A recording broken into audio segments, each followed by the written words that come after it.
War prediction algorithms are these seemingly abstract things, but in reality, there's tons and tons of new big data sources coming online, and we're trying to use all of that information to predict where future events in the world are going to happen, like war, like genocide, like large-scale atrocities and killings.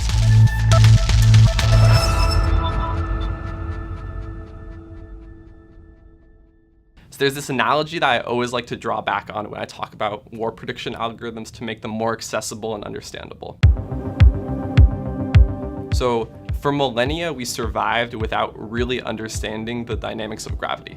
And then all of a sudden we came along and said, okay, let's understand gravity through physical forces. And that allowed us to then make engineering solutions to counteract it. So building things like roller coasters, sending people to the moon came directly because we understood the dynamics of nature. War prediction algorithms and human nature are largely similar. So we have all of these governing laws that we don't necessarily understand yet. And if we want to engineer solutions around creating peace, then the first step is understanding the laws of nature that contribute to war.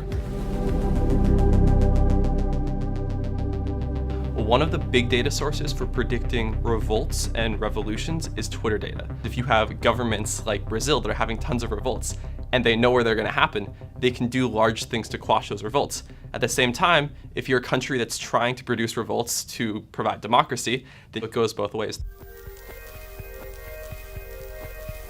People have been doing quantitative forecasting for decades. They did during the Cold War, predicting whether Russia was about to send missiles over to the US.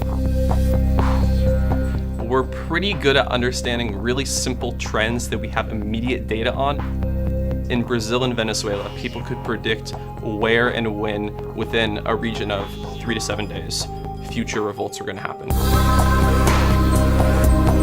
The reason why war prediction algorithms are something that I think we really need to invest a lot of effort in now is because we've had a Cold War, 2 world wars in the last 100 years.